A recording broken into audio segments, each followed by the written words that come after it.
Les invito a que vayan conmigo al libro de Filipenses. Libro de Filipenses capítulo 2. Estaremos en un texto conocido, pero un texto sumamente importante para prepararnos para lo que vamos a hacer hoy y mañana en la enseñanza de la palabra de Dios. Esta noche vamos a tratar con nuestra relación con Dios, que debemos vivir con humildad. Mañana vamos a poder tratar con nuestra relación con la iglesia. ¿Okay? Después de que hayamos hecho lo correcto en quizás arreglar nuestra relación con Dios, estamos listos para hablar de cuál es nuestra relación con el cuerpo de Cristo, sirviéndole a Dios en este lugar. Y en el segundo tiempo de prédica mañana trataremos después con cuál es nuestra relación con el mundo en sí, cómo relacionamos lo que Dios nos ha dado con las demás personas que hay en nuestro mundo. No sé qué estás pensando para mañana, espero que todos estemos aquí. Seguramente habrán dificultades en algunas de nuestras vidas mañana. Vamos a levantarnos cansados, va a ser mucho tráfico, va a ser mucho sol, los niños van a ser un caos en casa, pero siempre son un caos en casa y son ángeles en la iglesia casi, ¿no? Así es la vida de padres. Entonces no te preocupes, van a ser dificultades mañana, pero haz el compromiso que estés aquí con nosotros mañana, ¿ok? Entonces necesitamos estar aquí juntos para poder celebrar el aniversario y aún más para poder glorificar a nuestro Dios y aprender de la palabra. Entonces lo vamos a hacer esta noche comenzando aquí en Filipenses 2, hablando de cuál es mi relación con Dios, de la manera de vivir humildemente. ¿Cómo les parece que pasemos unos minutos acá orando, preparándonos de nuevo para que Dios haga su trabajo en nosotros y a través de su palabra para enseñarnos la verdad esta noche? Vamos a orar. Nuestro amado Padre, te damos gracias por la oportunidad que tenemos de estar aquí presentes esta noche.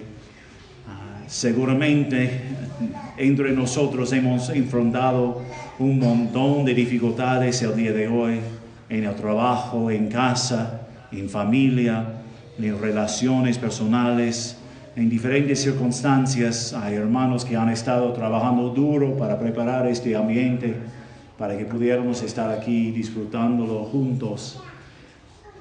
Y a pesar de todas estas cosas, podemos decir con gratitud profunda, gracias por lo que has hecho para nosotros y por el privilegio que tenemos de estar aquí juntos esta noche. No merecemos nada de tu bendición, no merecemos nada de lo que nos has dado a través de la salvación, la seguridad de salvación, la promesa de tu presencia con nosotros en esta vida y en la vida venidera. No merecemos nada de tu gran bendición, pero tú eres un Dios bondadoso, misericordioso y también justo, que mandó a Jesucristo para tomar nuestro lugar en la cruz. Gracias, Dios, por lo que has hecho, por lo que estás haciendo y lo que prometes hacer en nosotros, cosas más increíbles de lo que aún podemos imaginar. Dios, gracias por tu palabra, por habernos dado un lugar de vivir donde tenemos la libertad de reunirnos y poder estudiar tu palabra en nuestro propio idioma. Una cosa que tantas miles de millones de personas alrededor del mundo no tienen aún hoy en día. Hay tantos que están esperando sin saber el juicio que les espera. Y tú nos has bendecido en darnos conocimiento de tu palabra, conocimiento de tu Hijo Jesucristo y conocimiento de tu profundo perdón. Dios, ayúdanos a tratar correctamente con estas cosas esta noche. Ayúdanos a poder enfocarnos en estos breves momentos en la verdad de tu palabra, en vernos como realmente somos, verte a ti como eres y ver la solución que nos presentes para vivir en una buena relación contigo y los demás. Que tú estés honrado y glorificado en lo que haremos en estos momentos. Oramos en el nombre santo de nuestro Salvador Jesucristo. Amén. El mundo ha cambiado. Ay, no sabía que estaban puestos de pie. Qué miedo. Por favor, no me da un infarto. Mi mamá no será tan agradecida si vuelvo a casa después de haber pasado unos días en el hospital, ¿ya? Ya. broma, pero a la misma vez no es broma. No quieren verme molesto. El mundo ha cambiado tanto en estos últimos años.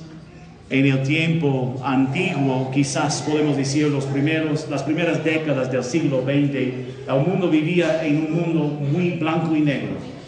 Todos sabían lo que era verdad, lo que era bueno y lo que era malo. Fue por religión o fue por cultura, la mayoría del mundo vivía bajo ese rúbrico, que todo se definía como bueno o malo. No había áreas grises como hay tanto hoy en día. Todo fue basado en las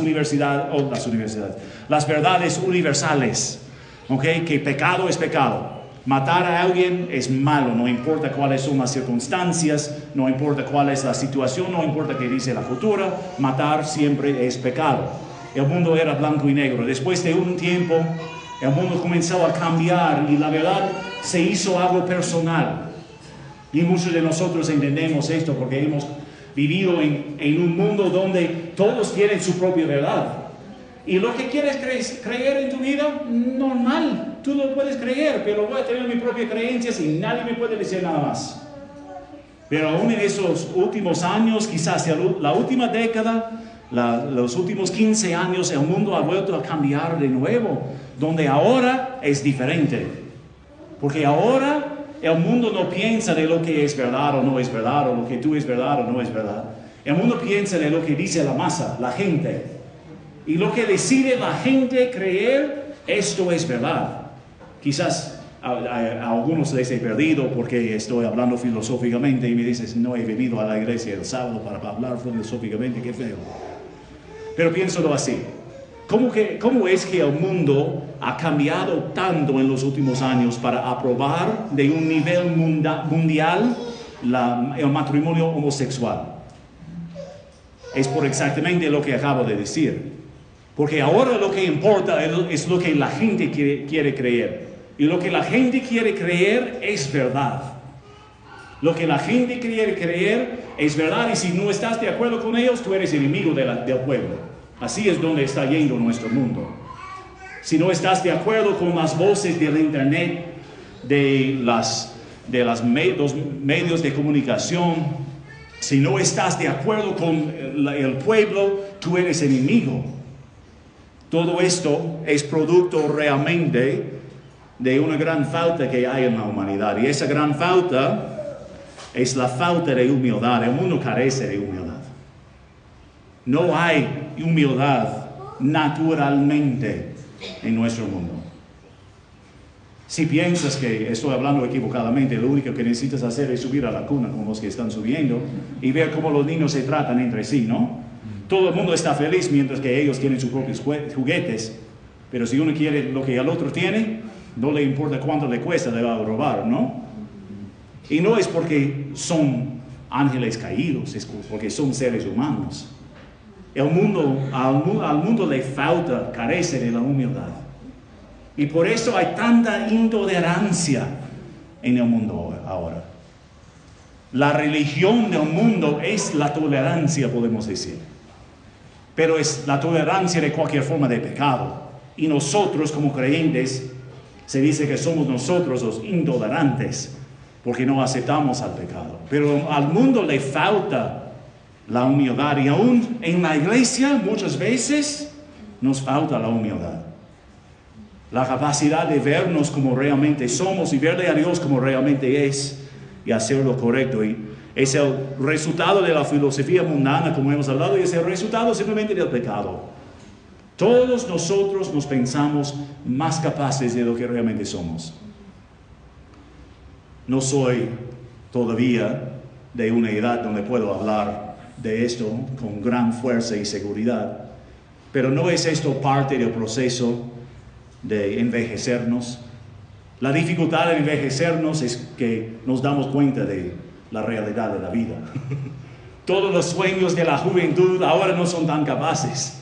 Todas las capacidades que hace 10 o 20 o 30 años eran, ahora no son. Y de una manera u otra esto debe ser que estamos creciendo en humildad, pero muchas veces no estamos creciendo de tal manera, y la falta de humildad destruye nuestras relaciones y estorban nuestro crecimiento espiritual. La falta de humildad destruye nuestra buena relación con Dios. ¿Cuál es el resultado de no ser humilde ante Dios? El resultado es pecado, de cualquier forma que hay. Y es un estorbo tremendo en nuestras relaciones los unos con los otros. Vamos a ver esta noche cómo es que Pablo nos habla de la forma en que debemos corregir, arreglar lo que pensamos y hacemos con el fin de vivir una vida humilde ante Dios. Vayan conmigo al texto de Filipenses capítulo 2. Si están allá, bueno, vamos a leer en sí el texto. Filipenses capítulo 2, y vamos a comenzar esta noche con los versículos 1 a 4. Dice el texto de la palabra de Dios, Filipenses 2:1, por tanto, si hay alguna consolación en Cristo, si algún consuelo de amor, si alguna comunión del Espíritu, si algún afecto entrañable, si alguna misericordia, completad mi gozo, sintiendo lo mismo, teniendo el mismo amor, unánimes, sintiendo una misma cosa. Me perdí, lo siento. Sintiendo una misma cosa. 3. Nada hagáis por contienda o por vanagloria, antes bien con humildad, estimando cada uno a los demás como superiores a él mismo, no mirando cada uno por lo suyo propio, sino cada cual también por lo de los otros. La única manera de vivir correctamente en este mundo, de tener buenas relaciones con Dios y con los demás, es vivir con humildad. Es contracultural. Es difícil, pero es posible por la gracia de Dios. Vamos a ver cómo es posible. La primera verdad que Pablo nos expresa en esos versículos es que la obra de Dios produce una vida marcada por humildad. La obra de Dios produce en nosotros, en ti y en mí, por su gracia y por su gloria, una vida marcada por humildad. La obra de Dios es una obra transformativa. La Biblia dice en 2 Corintios 5:17 que todo se hace nuevo cuando Cristo salva a una persona. Todo, no simplemente su exterior, no simplemente su interior, no solamente sus pensamientos o su corazón o sus deseos o sus actitudes o sus palabras, todo se hace nuevo. Dios no hace ninguna obra de medias, hace todo para rescatarnos de nuestros pecados. Cada parte cambia desde el interior hasta el exterior, más Dios obra de una manera permanente. Así habla Pablo al inicio del texto. Que es Dios que hace esta obra tan increíble en nosotros. Si vamos a hablar de nuestra relación con Dios, si vamos a hablar de la humildad, si vamos a hablar de cómo debemos relacionarnos los unos a los otros, comenzamos así, pensando que esto es obra de Dios. No lo podemos hacer por nosotros mismos.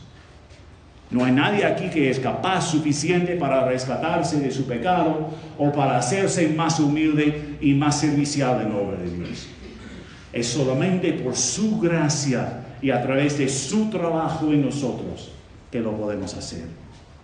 Nos es difícil captar todo el sentido de lo que Pablo dice en el versículo 1 por la manera en que nuestro idioma funciona, ¿okay? Y no estoy criticando ni nuestra Biblia ni la Biblia en el griego. Solamente quiero que entendamos algo antes de continuar con el estudio del versículo 1. Notan así que hay una palabra que aparece varias veces en el texto en el versículo 1 y es la palabra sí. ¿Okay? La palabra sí, sin tilde, significa ¿qué cosa? Una condición, algo posible, algo que se debe probar, ¿no? ¿Okay? Si no haya lluvia esta noche, todos estaremos felices. Quizás no, quizás todos estaremos tristes, no sé. Si haya helado mañana después del servicio, todos estaremos felices. Ya, ¿ok? Sí indica algo condicional, ¿ok? En el idioma original, no, la manera en que Pablo habla no es de este tipo de condición. ¿Ok? Como el texto dice, si hay alguna consolación en Cristo, por ejemplo. Pablo no está diciendo, bueno, quizás hay consolación en Cristo. ¿Me entienden así? Pablo no está presentando una condición como algo que no sabemos todavía. Pablo está presentando una condición ya realizada. ¿Okay? Entonces, para nuestro estudio, para nuestro pensar esta noche, la manera que vamos a tratarlo es así. Por tanto, siendo que hay consolación en Cristo, porque eso es la manera en que Pablo está hablando en el idioma original, simplemente por ser fiel a las mismas palabras, lo traduce así. Pero Pablo no está diciendo quizás hay, está diciendo sí hay. ¿Ok? Entonces Pablo nos expresa que estas cosas sí son verdades. Pablo dice primeramente, siendo que hay consolación, hay confianza y ánimo en la obra de Dios. Esa palabra en sí, esa palabra consolación habla de fortalecer creencias, de exhortar y animar, los que nos capacita y nos fortaleza, podemos decir. Entonces Pablo dice, siendo que hay consolación, tenemos confianza, tenemos amor, tenemos la capacidad de estar bien con Dios. ¿Y esto se hace por quién? Por Dios, sí, pero ¿qué dice el versículo específicamente? Se hace por Cristo. ¿Por qué? Porque en Él vemos realmente, en la carne, el ejemplo perfecto del amor y consolación que hay. Porque Él entregó su propia vida para nuestra propia salvación. Entonces, siendo que hay consolación en Cristo, siendo que hay ánimo, que hay exhortación, que hay capacitación en Cristo, Pablo dice. Pero también dice, siendo que hay consuelo, la palabra consuelo refiere a una manera animador, a nuestra manera de hablar de una manera animadora, un amor mutuo que hay entre los creyentes. Siendo que hay consuelo, hay fortalecimiento. Tú sabes bien lo que es sentir a solas en el mundo, ¿no? A pasar tiempo durante la semana luchando con tu propia carne, quizás aún luchando en casa entre esposos o con los niños, luchando con tantas cosas que haya y tú te sientes a solas en el mundo y vienes a una comunión como la nuestra esta noche y ves a tus hermanos y hermanos, les abrazas, les saludas y ¿qué te hace eso? Te anima, ¿no? No digo que hace que los problemas vayan, no es esto, no. Los problemas todavía hay. Pero si no te sientes animado después de haber pasado tiempo con la iglesia, no has participado correctamente.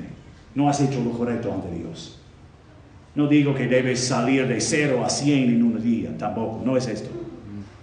Pero si no ves que Dios es fiel, si no ves que haya ánimo para seguir adelante, no has captado bien lo que la iglesia está tratando de comunicar a través de los servicios ahí.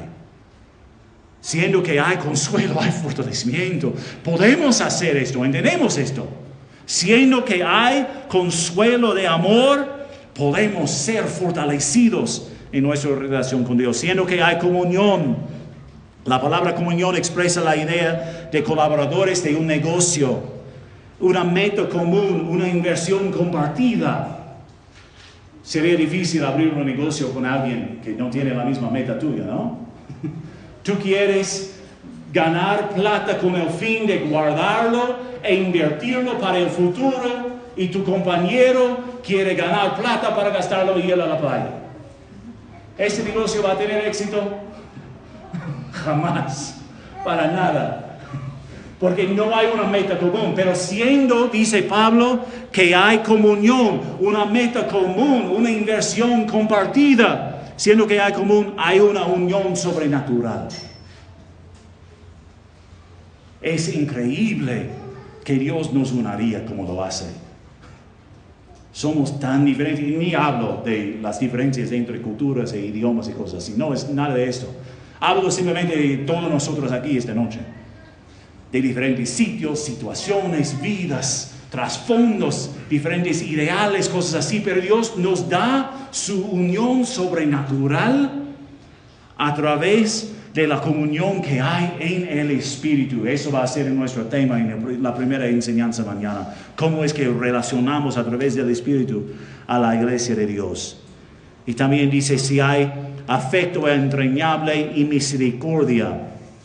Esas palabras hablan de una persona tierna que ve las necesidades de los alrededor y se mueva a la acción. Algo para ayudarle en su situación, como Cristo, que dice en Mateo 14:14, que cuando vio a las multitudes, les tuvo, ¿qué cosa? Compasión. Pero no simplemente dijo, qué pena. Ojalá que alguien iría allá para hablar con ellos. Dice la Biblia que les tuvo compasión y volviendo habló con sus discípulos y les mandó que vayan ellos para alcanzar a estas ovejas que eran sin pastor. La compasión no es decir, qué pena, ojalá que alguien le ayude, o como Santiago habla, calentaos y vivaos. No es simplemente decir a la persona, espero que Dios te ayude, siendo que hay misericordia, que hay ese afecto entrañable, nos lleva a la acción, al sentimiento visible. Cuando un hermano o una hermana está en problemas, debe afectarnos a nosotros, tanto como nuestra propia sangre. Pablo dice, siendo que hay todas estas cosas, podemos tener en sí ánimo, fortalecimiento, unión, y podemos llevarnos así a la acción. Todo esto del primer versículo así. Saben que eso es la única manera en que podemos agradar a Dios. Vivir con su obra sobrenatural en nosotros. Vivir ante Él de una manera que busca las necesidades de los demás. Como va a hablar en un momento así. Es tener el mismo deseo y el mismo propósito que Dios tiene. Dice versículo 2, completad mi gozo sintiendo lo mismo. Tener el mismo propósito, el mismo deseo que Dios tiene. Dios entregó a Jesucristo para nuestra salvación completa. Dios entregó a Jesucristo para rescatarnos de nuestros pecados. ¿No debo yo tener la misma preocupación para los demás? ¿No debo yo mostrar el mismo amor y la misma misericordia a los demás? Es tener ese mismo deseo y propósito, pero debemos dejar de la ambición, el excesivo interés propio y las opiniones egoístas. Pablo dice, completad mi gozo sintiendo lo mismo, teniendo el mismo amor, mismo, unánimes, mismo, sintiendo una misma cosa, misma. Okay, hay todas esas mismas. ¿Y qué dice en el versículo 3? Nada hagáis por contienda o por vanagloria. Debemos dejar de la ambición, del excesivo interés personal y las opiniones egoístas. Esto es lo que habla estas palabras en sí, contienda y vanagloria. ¿Qué es una contienda? Una pelea entre uno o dos o más personas. La vanagloria, el orgullo. Mi propio beneficio así. Nota así, la Biblia jamás nos dice que debemos preocuparnos por nosotros mismos. ¿Por qué? Porque es algo no natural tener una persona que no se preocupa por sí mismo. Es algo raro, extraño, que una persona deja de preocuparse por sí mismo. Porque todos nosotros nos preocupamos por nosotros mismos. Pero es dejar del excesivo interés propio. No dice la Biblia que debemos dejar de preocuparnos por nosotros mismos, pero no debemos simplemente preocuparnos por nosotros mismos. Hay una diferencia, ¿no? Quizás. Sí. Ya bueno. Hay una diferencia, confíenme, ya. Debemos dejar de las contiendas, de la vanagloria. Y de allá dice en el versículo 3, antes bien con humildad, estimando cada uno a los demás como superiores a él mismo. No sé cómo es en nuestro contexto aquí en México, pero en el Perú la palabra humildad es casi una mala palabra. A nadie le gusta hablar de la humildad.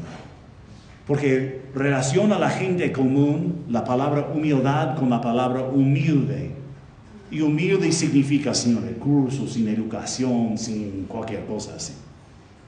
Entonces, muchas veces en mi contexto en el Perú, nos es difícil tratar con la humildad porque no nos gusta pensar que realmente no somos lo que queremos pensar. Yo supondría que quizás la palabra tendría un significado similar, quizás diferente en esta cultura, pero a la misma vez el punto es igual. No hay ninguno de nosotros que lucha con el interés propio. Pero la Biblia dice que debemos tapar el interés propio para seguir con humildad. Noten lo que dice de nuevo. Andes bien con humildad, estimando cada uno a los demás como superiores a él mismo. La humildad no es una debilidad, sino control y madurez. Es vivir bajo mis limitaciones. Ya sé que algunos de ustedes estaban confundidos al verme esta noche y pensaron que quizás Superman vino para predicar este fin de semana, porque ya sé que yo parezco como Superman, ¿ya? Eso es algo que la gente me dice. No, de hecho la gente me llama Goliat, no me llaman Superman, pero eso es feo. Pero si yo me pienso Superman, es muy fácil probar que no lo soy. No puedo volar, no puedo levantar carros, no puedo tirar cosas de luz o quemar cosas con mis ojos. No tengo nada de esto. Pero a la misma vez no pensamos quizás tan extremadamente, pero todos nosotros luchamos con ese orgullo. Y toda filosofía mundana y, ojo, casi toda religión, casi toda falsa religión que hay en el mundo hoy, se funda sobre esa base. ¿Cuál base? El poder o la capacidad humana. Te doy el reto. Piensa en cualquier filosofía mundana que haya, piensa en cualquier religión que haya en el mundo, aparte de lo que sigue la Biblia, y vas a encontrar eso. Que tú lo puedes hacer si quieres hacer lo suficiente. Que tú mereces mejor porque eres mejor que la situación alrededor. Que Dios quiere darte todas las bendiciones porque tú lo mereces. Todo eso es el opuesto de la humildad. Entendemos esto. La Biblia dice, no es una debilidad, sino es control, es madurez, es preocuparme por mí mismo. Gracias a Dios me preocupé por mí mismo esta mañana y me duché. O sería más difícil para ustedes estar aquí esta noche. ¿Ya? Aún puse mi desodorante, gracias a Dios. Pero si paso toda mi vida en el baño preparándome y nunca salgo, esto es excesivo, ¿no? Si la hora de la iglesia viene y todavía estoy en el baño preparándome, como estaba esta noche porque venimos tarde, pero era otra cosa. Si estoy todavía, esto es excesivo, ¿ok? Es vivir bajo control y madurez, reconocer que yo no soy el centro del universo, ni soy yo uno de los planetas principales. No soy nadie ni nada. Es vivir bajo mis limitaciones, reconocer que sin Dios no puedo hacer nada. Pablo dice, andes bien con humildad, viendo lo que realmente hay. La humildad no es pensar ni menos ni más de lo que realmente soy. A veces la humildad no es humildad. Lo que llamamos humildad no es humildad, es hipocresía. La persona que anda diciendo, yo soy basura, yo no soy nadie, no puedo hacer nada. Ojalá que alguien pudiera hacer esto porque yo no puedo. Eso no es humildad. ¿Qué dice la Biblia de nosotros? En Cristo somos redimidos, santificados, justificados. Somos perdonados. Tenemos valor. ¿Por qué? Porque Cristo nos perdonó. Bueno, ahora me puedo levantar porque sí soy algo. Pero si sigo enalteciéndome, esto no es humildad tampoco. Porque no es tratar con la realidad de la situación. Me puedo levantar, pero no por mi propia fuerza. Me puedo levantar porque Cristo me levanta. Y le puedo servir porque Cristo está conmigo. Y si hay algo bueno que pasa, gloria a Él. Pero la humildad ni es tirarme al piso, ni es exaltarme al cielo. Los dos son pecados así. Es vivir entre mi lugar designado. Dios me quiere hacer tal cosa y lo voy a hacer con su ayuda y por su gloria. Esto es la humildad.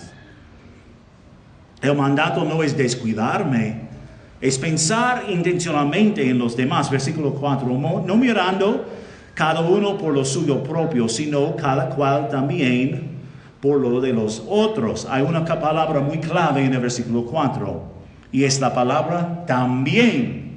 ¿Ok?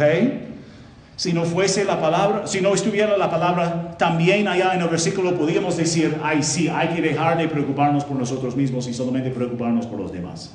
Pero esto es mentira. La Biblia dice, no mirando cada uno a lo suyo propio, sino cada cual también a los demás. ¿Ok? Entonces, no es dejar de dar alimentación a mi cuerpo para alimentar al mundo. No es vivir y dormir en la calle y dar la casa a otra persona. Eso no es cumplir con lo que Dios quiere hacer. Pero tampoco es encerrarme en mi mundo y jamás hacer algo para ayudar a los demás. Es hacer lo que debo hacer por la gloria de Dios y la gracia de Dios. Pensar intencionalmente en los demás.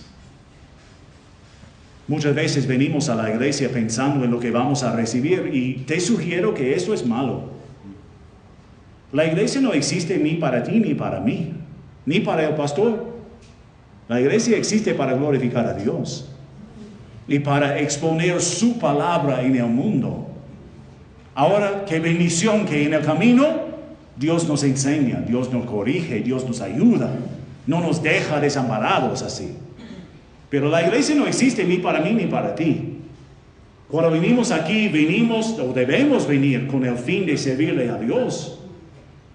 Debemos orar cada vez que venimos. Dios, pon a un hermano o una hermana en mi camino para que le pueda ayudar.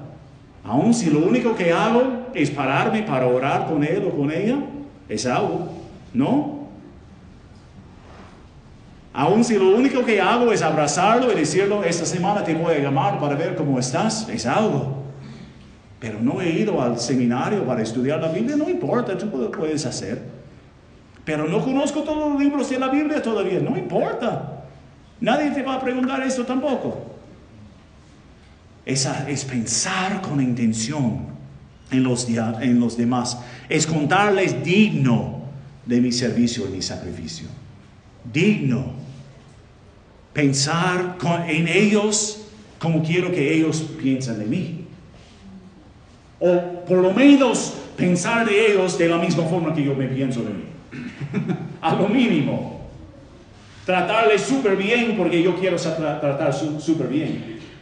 Tratarles como bueno porque eso es lo que quiero para mí. Es pensar con intención en los demás. La obra de Dios produce una vida marcada por humildad. Y la humildad se muestra en la manera que nos relacionamos los unos con los otros. Y allá también la segunda verdad, más rápido esta noche, es el ejemplo de Cristo estimula una vida marcada por humildad. Les confieso que esto es uno de mis textos favoritos y me hubiera encantado pasar otras 8 horas hablando nomás de estos 4 versículos, pero no lo vamos a hacer esta noche. Te digo de frente que hay cosas que no podemos profundizar de estos versículos que debemos profundizar en otro momento de la vida. Porque estos versículos nos hablan de cosas que son más allá de cualquier conocimiento que pudiéramos tener en esta vida. Pero noten lo que dice la palabra. Versículo 5. Haya pues en vosotros este sentir que hubo también en Cristo Jesús, el cual, siendo en forma de Dios, no estimó el ser igual a Dios como cosa a que aferrarse, sino que se despojó a sí mismo, tomando forma de siervo, hecho semejante a los hombres, y estando en la condición de hombre, se humilló a sí mismo, haciéndose obediente hasta la muerte y muerte de cruz. Noten primeramente de estos 4 versículos, seguirle a Cristo es un mandato, no una sugerencia. Pablo no dice, Dios no dice, mira, si lo cuentas suficiente en tu vida, hazlo. Si te parece bien, sería bueno tratar con esta cosa así. Pablo dice, haya pues en vosotros este mismo sentir que había en Cristo Jesús. Es un mandato, no importa cómo te sientes. No importa si parece bien o no, debemos hacerlo. Debemos seguir el ejemplo de Jesucristo así. Es tu decisión, ¿haré lo que Dios me manda o lo que me parece mejor? ¿Seguiré el ejemplo de Cristo o seguiré mi propia voluntad? Cristo hizo todo esto voluntariamente. Te pregunto, ¿qué mayor derecho tengo yo? Piensa así por un momento. Vamos a ver el camino que tomó Cristo así. Versículo 4 dice, o 5, haya pues en vosotros este sentir que hubo también en Cristo Jesús. 6, el cual siendo ¿qué? En forma de Dios, ¿ok? La palabra en forma en el griego que dice, la palabra en forma significa que era idéntico, igual a Dios, punto. ¿Ok? No es forma como algo similar, algo parecido. La palabra indica que Cristo era y es 100% Dios. ¿Entendemos esto? ¿Ok? Eso es sumamente importante porque esto responde a muchas de las falsas religiones que hay en el mundo hoy en día que sugieren que Cristo era menos que 100% Dios. Pablo dice claramente que Cristo era en forma, siendo en forma de Dios. ¿Qué hizo? No estimó el ser igual a Dios como cosa a que aferrarse. Ahora escúcheme bien, porque no quiero hablar herejía y tampoco quiero que me acusen de herejía más tarde. ¿Ok? Vamos a suponer una situación irreal, pero solamente para ponerlo en nuestro contexto. Cristo y Dios son iguales, son idénticos, pero son diferentes a la misma vez, son distintos. Son dos personas, pero comparten la misma naturaleza. No podemos entender esto, entiendo esto, pero es la verdad de que la Biblia nos expresa. Cuando Dios decidió, la Biblia dice que en la eternidad pasada, Dios decidió mandar su Hijo Jesucristo para hacer el rescate de nuestros pecados. ¿Okay? Entonces, vamos a suponer que Dios viene y habla con Jesucristo y le dice, eso es lo que quiero de ti. Ahora, ¿qué respuesta tiene Cristo? Sabemos lo que hizo, sí, pero no podía decir Cristo no quiero. Él es Dios. Él es Rey de Reyes y Señor de Señores. Cristo podía decir, pero yo soy Dios, manda un ángel. Pero yo soy Dios, busca otro camino. Esto no me parece justo. Pero ¿qué dice el texto? No estimó el ser igual a Dios como cosa a que aferrarse. Cuando Dios le comunicó, esto es mi propósito, esto es mi plan, ¿qué hizo Cristo? Bien, lo hago. ¿Él tenía derecho? Más que podemos superar. ¿Él tenía derecho de sentarse en el trono y jamás salir? Por supuesto que sí. Uno de mis compañeros de trabajo lo expresa de esa manera y quizás eso nos ayudaría a pensar de esa manera. Nos es difícil entender que Cristo bajó de toda la gloria del cielo para venir acá y morir en nuestro lugar, pero piénsalo así. El rey de los gusanos viene a tu casa esta noche para decirte que todos los gusanos van a morir mañana por una enfermedad que tienen. Y la única manera de rescatarles es que tú des tu propio hijo para morir en el lugar de todos los gusanos que hay. ¿Cuántos lo harían? ¿Alguien? No. Pero la Biblia dice que aún en nuestros pecados somos peores que los gusanos. La distancia entre nosotros y los gusanos ni toca la distancia entre Dios y nosotros.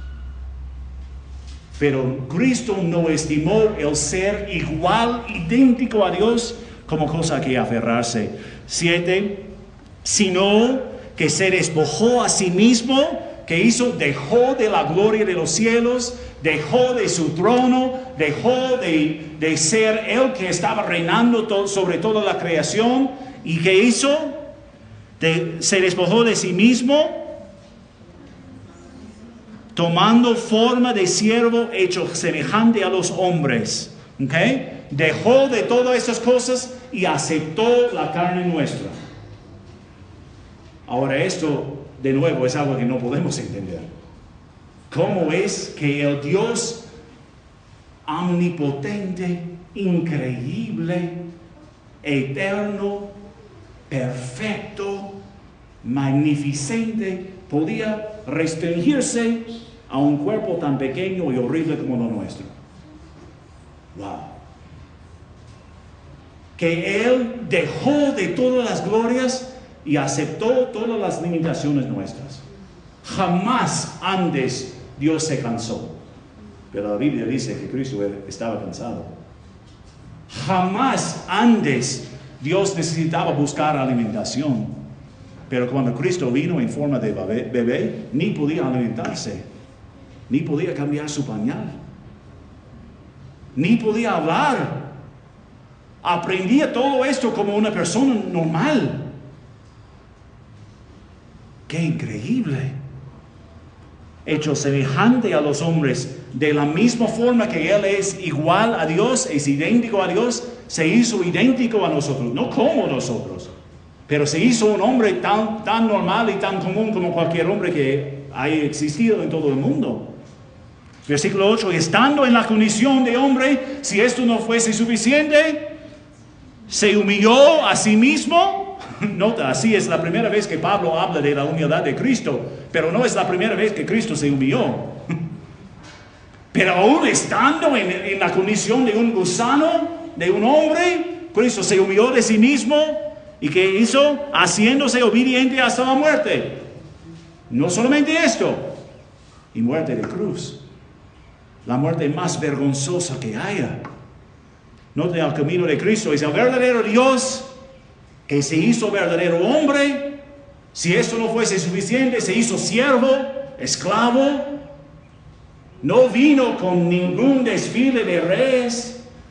No había ningún feriado el día que Cristo nació. ¿A quién se fueron los ángeles para anunciar su nacimiento? A los pastores, personas comunes, personas sin educación y recursos normales.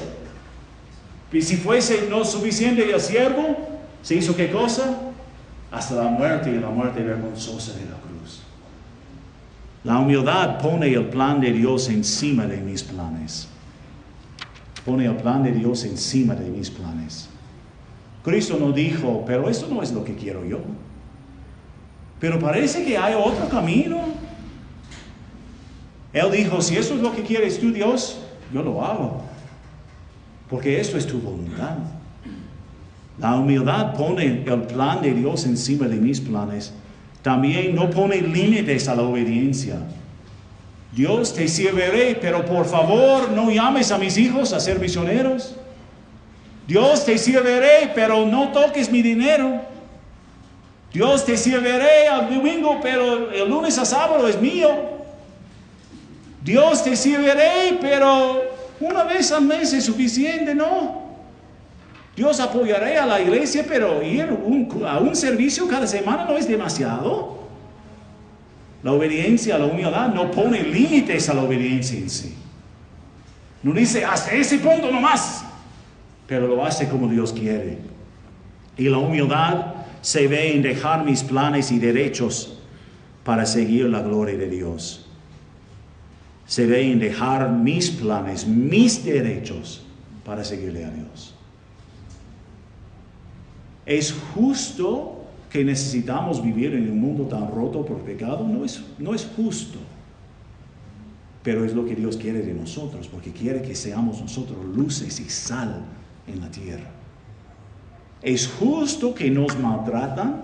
No es justo. Pero Cristo dice a sus discípulos, si me han maltratado, ¿cómo que van a hacer algo diferente con ustedes? ¿Es justo que sacrificamos tanto? De una manera física o mundana, no parece tan justo, pero ¿saben? Dios no nos creó para esta vida. Nos creó para la eternidad, y esta vida es solamente una temporada. Tan grande que sea, 120 años, ni es nada a la luz de la eternidad. Dios no nos creó solamente para lo que podemos ganar en esta vida, pero para lo que podemos hacer que cuenta para la eternidad. El ejemplo de Cristo estimula una vida marcada por humildad. ¿Por qué? Porque jamás vamos a humillarnos tanto como Él se humilló por nosotros. Jamás voy a sacrificar más de lo que Cristo ya sacrificó para ganarme a mí.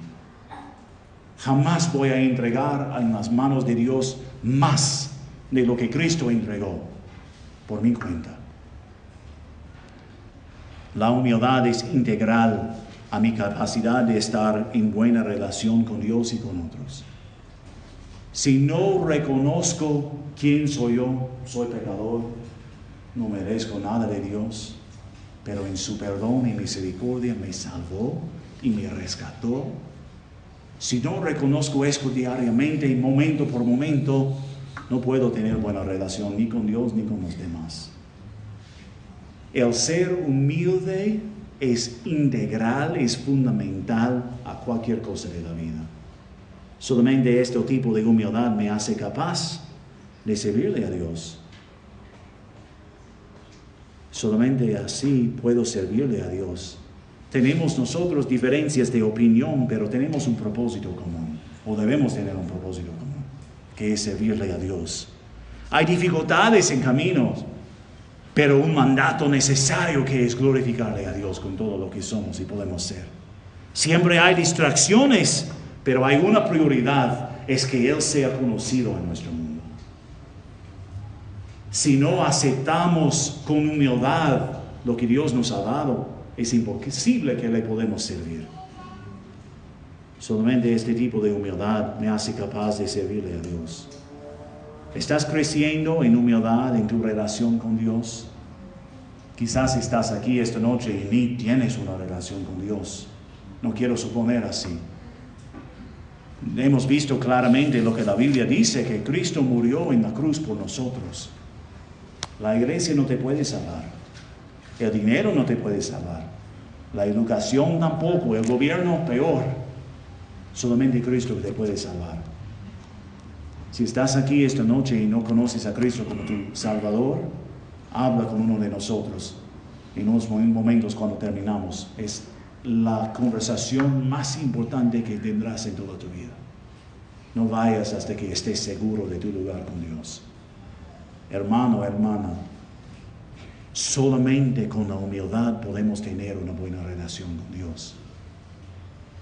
Reconociendo que solamente por Él y para Él existimos y podemos existir. Necesitamos su ayuda en cada momento para responder correctamente, para tomar buenas decisiones, para decir palabras correctas, para hacer lo correcto, para relacionarnos bien con los demás. Solamente por la humildad podemos tener buena relación con Él. ¿Estás fomentando buenas relaciones entre Dios y los demás? Padre, madre, no eres jefe de casa. Entiendo, de una manera u otra eres jefe de casa. Pero no lo trates como un momento de mostrar todas las cosas que hicieron tus padres a ti. O todas las cosas que hubieran hecho si supieran todas las cosas que hiciste tú.